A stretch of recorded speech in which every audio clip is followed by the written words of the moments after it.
OLE, the utopian world of online education. Hello students, welcome to OLE. This is your chemistry class and we are studying the chapter acid, bases and salts. Now because we have completed the chapter, so I am here with some important multiple choice questions for you. Let us get started. The first question that is asked here is, equal pieces of zinc granules are dropped in 4 test tubes. Following substances are poured in all the 4 test tubes. The reaction will be vigorous with. Vigorous with मतलब सबसे ज्यादा तेज reaction किसके साथ होगा? तो यहाँ पे क्या रिएक्शन हो रहा है? जिंक मेटल का रिएक्शन हो रहा है CH3COOH. That is an acetic acid and it is regarded as a weak acid. Okay. Now the option B is HCl. HCl, that is hydrochloric acid, is an acid, but what type of acid? It is a strong acid, right? Strong acid. If we talk about sodium bicarbonate solution, that is NaHCO3, this is a metallic salt solution. And lemon juice is also an acid but a weak one, right? So it is a weak acid. अब जाहिर सी बात है, zinc यानी कि metal जब react करेगा acid के साथ, then it will form the salt and hydrogen gas. But here we are asking कि vigorous जो रिएक्शन है वो किसके साथ होगा? That तो vigorous रिएक्शन जो होगा वो HCl के साथ होगा. क्यों? क्योंकि HCl is a strong acid. So let us see the answer. Strong acids like HCl react vigorously with active metals like zinc and form metal salt and evolve hydrogen gas. So the correct answer is option B, that is an acid which is a HCl, right? Now the second question is, which of the following statements shows the property of an acid? We have discussed about acids, bases and salts. अब यहाँ पे आपसे पूछ रहे हैं that acid की property क्या होती है? It turns blue litmus to red. Yes, acid turns blue litmus to red. It is sour in taste. Yes, acid is sour in taste. It has no effect on red litmus. If it is turning blue litmus to red, then obviously it has no effect on the red litmus, and the option D, that is given all of the above. So the correct answer will be all of the above. Let us see what's the correct answer is. And option D. An acid turns blue litmus red, thus it has no effect on red litmus, and acids are sour in taste as well. So the correct option is option D. Now let us jump to the third question, that is, a drop of liquid sample was put on pH paper. It was observed that the color of pH paper turned blue. ठीक है, अब pH paper अगर आपको याद होगा, हमने पिछले sessions में pH पेपर के बारे में डिस्कस किया है. ठीक है, तो pH पेपर जो है उसका जो न्यूट्रल वैल्यू होती है वो होती है 7, और जैसे ही कलर जो है वो जैसे ही हम एसिडिक सॉल्यूशन की तरफ बढ़ते हैं, colour goes from yellow to orange to red. Whereas 7 pH level से जब हम बेसिक सॉल्यूशन की तरफ बढ़ते हैं या हम 14 pH की तरफ बढ़ते हैं, 14 pH लेवल की तरफ बढ़ते हैं, तो उनके जो कलर चेंजेस होते हैं, that changes from green to blue and then at last purple और वॉयलेट. अब यहाँ पे बात हुई है कि एक ड्रॉप ऑफ लिक्विड सैंपल जो है पीएच पेपर पे डाला गया, ये ऑब्जर्व किया गया कि पीएच पेपर का कलर जो है वो ब्लू हो गया. तो कौन सा सॉल्यूशन है जो पीएच पेपर को ब्लू में टर्न करता है? सो it is a basic solution. जो बेसिस होते हैं वो जो है रेड लिटमस पेपर को ब्लू कलर में चेंज करते हैं. अब इसमें से हमें ये आइडेंटिफाई करना है कि कौन सा जो हमारा सॉल्यूशन है that is basic in nature. Lemon juice is acidic, distilled water जो है वो न्यूट्रल होता है, it has a pH of 7, hydrochloric acid भी एक एसिड है, तो the correct answer is sodium bicarbonate solution. अगर हम इसका फॉर्मूला लिखें so this will be NaHCO3. Okay, so now let us see the correct answer. The correct answer is NaHCO3, option B.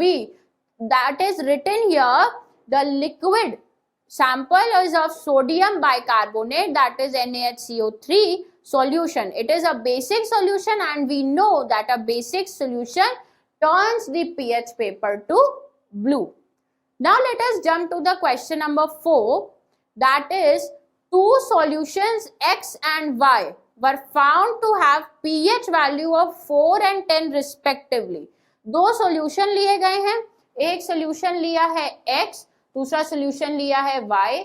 X का pH level जो है that is 4, Y का pH level 10 आया है. तो हम इससे क्या इन्फरेंस करते हैं, हम इससे क्या कंक्लूजन पे पहुंचते हैं? पहला option X is a base, Y is an acid. Is it true? क्योंकि जितना कम नंबर होगा उतना ज्यादा जो है पर्टिकुलर सॉल्यूशन एसिडिक होता है. X का 4 है तो X बेस नहीं है, so option A is not the correct option. Option B is both X and Y are acidic solutions. जो एसिडिक सॉल्यूशन का pH लेवल होता है, जो एसिडिक सॉल्यूशन, अगर हम बात करें एसिडिक सॉल्यूशन की या एसिड्स की, तो that pH range is from 0 to 6, right? तो इसका तो X तो 0 to 6 के बीच में आ रहा है, तो X is acidic but Y is not between 0 to 6, so B option भी नहीं होगा. बात करें अगर हम C ऑप्शन की, X is an acid, Y is a base. Base का जो pH लेवल रेंज करता है दैट रेंजेस फ्रॉम 8 to 14. सो अगर हम देखें तो X जो है वो एसिडिक pH लेवल में आ रहा है और जो Y का pH है वो बेसिक pH लेवल में आ रहा है. So the correct answer is option C. Option D भी डिस्कस करेंगे हम. Both X and Y are bases. No, X is an acidic solution, Y is a basic solution. So the correct answer is any solution having pH more than 7 will be a base, while the solution having pH less than 7 will surely be an acid. Hence, it can be concluded that X is an acid because its pH is 4, that is less than 7. And base जो है वो जो Y है, and Y is a base because उसका pH जो है वो 10 है, that is more than 7, right? Now let us jump to the question number 5. So what is question number 5? A student was asked to collect apparatus from a lab store for doing experiment of pH of given sample. Identify the articles which he is not supposed to pick. pH find out करना है तो सबसे पहली चीज क्या चाहिए होगी? pH paper. Dropper, is dropper needed? Yes, dropper is needed for dropping the acidic or basic solution. Litmus paper is also needed to identify whether the solution is basic or acidic. Petri dish is not needed. I don't think so. Petri dish is needed for carrying out this experiment. So the right answer will be Petri dish, that is not needed. He is not supposed to pick the Petri dish here. Let us see the answer. Yes, this is option D. Petri dish is not required for doing the experiment of pH. Now let us jump to question number 6. Question number 6 is, which one of the following would you need to identify the gas that evolve when you heat NaOH solution with zinc metal?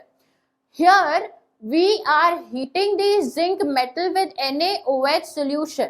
ठीक है, यहाँ पे zinc जो है वो NaOH solution के साथ heat किया जा रहा है. तो यहाँ पे क्या बनता है, आपने देखा है what happens when metal reacts with bases, तो it will form salt and evolve the hydrogen gas. ठीक है, यहाँ पे सॉल्ट बनेगा किसका? सोडियम जिंकेट का.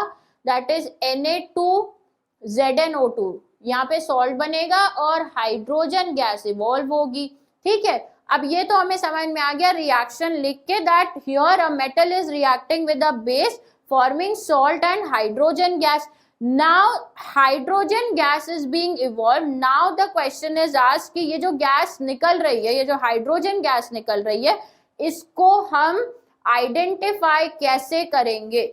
सो हाइड्रोजन गैस को हम रेड लिटमस सोल्यूशन से आइडेंटिफाई करेंगे, ब्लू लिटमस सोल्यूशन से आइडेंटिफाई करेंगे, लाइम वाटर से करेंगे, या बर्निंग स्प्लिंटर या मैचस्टिक से करेंगे। सो the correct answer is a burning splinter और मैचस्टिक। Why so? बिकॉज जब भी हाइड्रोजन गैस को हम बर्निंग स्प्लिंटर या मैचस्टिक के पास लाते हैं, the hydrogen gas Burns with a pop sound. ठीक है, उसमें पॉप साउंड आता है। In this way we can identify that the particular gas is a hydrogen gas. Let us check the final answer, that is, when a base like NaOH is treated with any active metal like zinc, it produces H2 gas, that is hydrogen gas, and the presence of hydrogen gas can be tested by bringing a burning splinter or matchstick near the gas produced. The gas will burn with a pop sound, confirming the presence of hydrogen gas. Okay. Now let us jump to question number 7. The question number 7 is, a solution has pH value of 5. On adding 10 ml of NaCl to it, what will be the pH of the new solution? एक solution दिया हुआ है, उसका pH है 5. ठीक है, as we have discuss कि किसी भी एसिडिक सॉल्यूशन का जो पीएच रेंज होता है एसिडिक सॉल्यूशन का, that is from 0 to 6, right? तो ये 5 है, तो यानी कि ये कैसा सॉल्यूशन है? ये एक एसिडिक सॉल्यूशन है। Okay, now we have added 10 ml of NaCl, sodium chloride. Sodium chloride क्या है? ये एक सॉल्ट है। So now NaCl, this is a salt, and salt कब बनता है? When salt is formed, when an acid reacts with base. When an acid reacts with base, it forms salt and water, right? We know that. Now because NaCl is a neutral salt. Why is it a neutral salt? Because NaCl is made when base NaOH and acid HCl reacts together. Both are strong base and strong acid, and thus the salt that will be formed is a neutral salt. Because it is a neutral salt, that means it will have the pH of 7. अब अगर इस 7 pH के salt को हम 5 pH के acidic solution के साथ अगर react कराएंगे, तो उसके pH level में क्या change आएगा? उसका pH बढ़ जाएगा, more than 5 हो जाएगा, pH घट जाएगा, लेस देन 5 हो जाएगा, 7 रहेगा, या कोई चेंज नहीं आएगा। See, this is a neutral salt, right? ये एक न्यूट्रल है, ये एक 7 pH पे जो है 7 लेवल है इस pH का, सॉल्ट जो है वो न्यूट्रल है। सो यहाँ पे जो है कोई भी चेंज pH में नहीं आएगा। So the correct option is option D, that no change in pH. Let us see the answer. See, the answer written here is, as NaCl is a neutral salt due to its complete ionization in H2O and has pH is equal to 7. Okay. Thus, it will not affect the pH of solution. Hence, the pH of the solution remain unaffected. Right? Now, let us jump to the 8th question. That is, a salt is dissolved in water. एक salt है जो water में dissolve होता है. The pH of this salt was found to be 7 by measuring the pH with a universal indicator paper. The salt is most likely to be. एक salt dissolve किया गया water में, हमने जब उसका pH level जानने की कोशिश की, so the pH level that we found is 7. अब आपसे पूछा जा रहा है कि वो कौन सा सॉल्ट होगा? Is that will be Na2CO3, NH4Cl, KCl और CH3COONA. So the correct answer will be KCl. Why so? Because it is a neutral salt. ठीक है, ये एक न्यूट्रल सॉल्ट है, it is made up from strong acid and a strong base. Now let us see the answer and the reason of that. So the salts which are completely ionizable in water are said to be neutral salts and their pH is equal to 7. KCl जब भी dissociate होगा, it will ionize into the potassium ions and chloride ions. So this will have the pH of 7. So the right answer is KCl. Now let us jump to question number 9. Question number 9 is, a student performed an experiment using zinc granules and sodium carbonate with sodium hydroxide, hydrochloric acid under different conditions as shown below. ठीक है, इन्होंने जो है zinc granules लिए हैं और sodium carbonate लिए। यहाँ पे देखिए, यहाँ पे जिंक ग्रैन्यूल लिए, उसे जो है HCl के साथ रिएक्ट कराया है, सोडियम कार्बोनेट को HCl के साथ रिएक्ट कराया है, जिंक को NaOH के साथ रिएक्ट कराया है और NaOH को जिंक कार्बोनेट के साथ रिएक्ट कराया है। ठीक है, 4 अलग अलग कंडीशंस हैं। तो क्वेश्चन क्या है फिर, in which setup no gas is evolved. ठीक है, कोई भी गैस नहीं निकलेगी। पीछे देखते हैं। सो यहाँ पे क्या है, dilute HCl is reacting with zinc.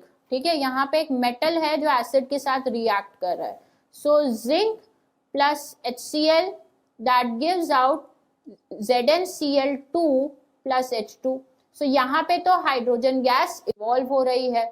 Sodium carbonate is reacting with dilute HCl। Okay, so यहाँ पे क्या होगा, यहाँ पे भी जो है हाइड्रोजन गैस इवॉल्व होगी। जिंक एंड सोडियम हाइड्रोक्साइड के केस में भी हाइड्रोजन गैस इवॉल्व होगी। क्यों? क्योंकि metal is reacting with a base. जब भी मेटल और बेस रिएक्ट करेंगे, सॉल्ट और हाइड्रोजन गैस इवॉल्व होती है। Now in case of this, here metal salt is reacting with base, so यहाँ पे कोई रिएक्शन नहीं होगा। In the fourth setup, no reaction will take place, hence no gas will be evolved in the fourth setup. Okay, so the right option is option D, that is no gas is evolved in the setup number 4. Let us see, the answer is D, gas will not evolve in the case 4 setup as sodium hydroxide does not react with sodium carbonate. Okay, let us jump to the next question, which is 4 setups are as given below are arranged to identify the gas evolved when dilute hydrochloric acid added to zinc granules. Which is the most appropriate setup? ठीक है, सबसे ज्यादा appropriate setup जो है वो कौन सा है? So the most appropriate setup, in the first setup you can see zinc is reacting with dilute hydrochloric acid and there is a delivery tube with a stop cork over it. ठीक है, और delivery tube जो है वो बिल्कुल इस solution में submerged है। Here dilute HCl acid जो है वो zinc के साथ react कर रहा है, but in both the cases no delivery tube is there. See what happens when zinc reacts with dilute hydrochloric acid. Zinc जब HCl के साथ react करेगा, then it will form zinc chloride plus hydrogen gas. अब hydrogen gas तो सब में निकलेगी, ठीक है, लेकिन जो सबसे अप्रोप्रिएट सेटअप है to identify the hydrogen gas, कैसे हम आइडेंटिफाई करते हैं हाइड्रोजन गैस को, कि ये जो बर्निंग मैचस्टिक या बर्निंग स्प्लिंटर है इसको लेकर आते हैं, जो हाइड्रोजन गैस निकलेगी वो जो है पॉप साउंड के साथ बर्न करेगी। तो इसके लिए सबसे अप्रोप्रिएट सेटअप जो है वो है सेटअप नंबर 4। क्यों है ऐसा? क्योंकि पहली चीज ये कि जो फर्स्ट सेटअप है उसमें डिलीवरी ट्यूब है but it is submerged in the solution, so it is not a correct setup. In both second and third setup no delivery tube is there, so hydrogen gas जो है easily atmosphere में फैल जाएगी। Whereas in setup number 4 delivery tube is there, तो hydrogen gas जो है उसी delivery tube के थ्रू बाहर आएगी, plus it is not completely submerged into that solution. So the correct option is option number 4. Let us see the answer. So here you can see that the gas evolved can be tested as shown in setup 4. So I have said that setup 4 is the correct answer. So option here for setup 4 is the option C. So see here, the gas evolved can be tested as shown in setup 4 because to evolve hydrogen gas delivery tube should not dip in the acid. As I have told you कि delivery tube जो है वो उस solution में, उस acid में एकदम fully submerged या fully dip नहीं होनी चाहिए. Okay. Now let us jump to the last question of this setup, that is question number 11. A sample of soil is mixed with water and allowed to settle. A clear supernatant solution turns pH yellowish orange. ठीक है, yellowish orange. यहाँ पे देखिए pH paper का colour जो है वो yellowish orange हुआ है. Which of the following would change the color of this pH paper to greenish blue? अब हमें इसको ग्रीनिश ब्लू बनाना. येलोइश ऑरेंज का हुआ है, दैट मीन्स कि ये कुछ एसिडिक सोल्यूशन है. ठीक है, अब हम ऐसा कौन सा ऐसा सोल्यूशन होगा जो पीएच पेपर को ग्रीनिश ब्लू बना देगा? ग्रीनिश ब्लू वही बनाएगा जो बेसिक होगा नेचर में. Lemon juice is acidic in nature. Okay, lemon juice क्या है? वो नेचर में एसिडिक है. विनेगर क्या है? वो भी नेचर में एसिडिक है.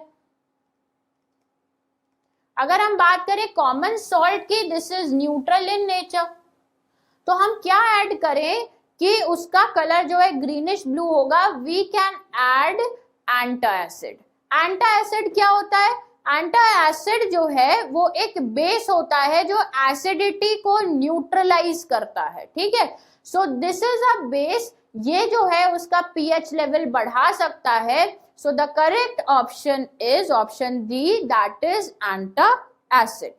So the answer is, as pH paper turns greenish blue for weakly basic compounds and antacid contains weak base, for example magnesium hydroxide, this is also known as milk of magnesia. This magnesium hydroxide is also known as milk of magnesia. ठीक है, तो ये जो milk of magnesia है, this comes in a weak base. तो antacid जो है वो पीएच पेपर का कलर जो है ग्रीनिश ब्लू कर देगा. अदर ऑप्शंस नहीं है. क्यों? क्योंकि ए और बी दोनों एसिडिक है, वेरएज ऑप्शन सी जो है वो एक कॉमन सॉल्ट है. So this was the important multiple choice questions of this chapter. I hope आपको सारे क्वेश्चंस और उनके रीजंस अच्छे से समझ में आए होंगे. In the next session, we will meet you with the next chapter of this class. Till then, take care. Bye-bye.